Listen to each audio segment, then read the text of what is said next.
Let's just watch this video. The first man to go to jail in 2026 in Nigeria was the man that forwarded his private conversation with his friend to a third party. He was arrested and right now he's in jail. Please listen to this lawyer. Who would have thought that the first person to go to prison in 2026 will be going to prison because he pressed forward on a WhatsApp conversation he had with a friend in 2025? If you've seen this video on your FYP, take a pause, don't scroll. It is for you. You need to understand that law does not just rest in the courtrooms or in the law books or in statutes. It shows up in our daily lives.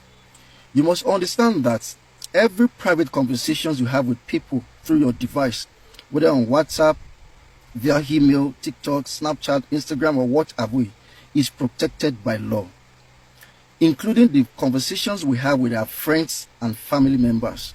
They are all protected by law. And you cannot forward or share any private conversation you had with someone with a third party unless with the consent of that person. So just because that conversation is on your phone doesn't mean you have the exclusive rights to forward it or to share it with a third party. Alright? Each conversation you have with people are protected by law.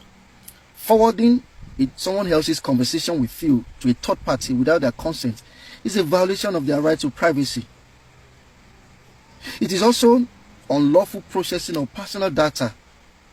Alright? And of course, if it has an element of crime, it could also become a cyber crime. And such is the case of this person who had just gone to prison today, 5th January 2026. Y'all need to be careful. On daily basis, you have WhatsApp conversation with people, or just because you want to have receipts, you have it screenshotted and then you send it to third party. You forwarded it to third party. This is 2026. Y'all need to be careful. So, for context, forwarding a private conversation you had with someone with a third party is a civil wrong, not criminal.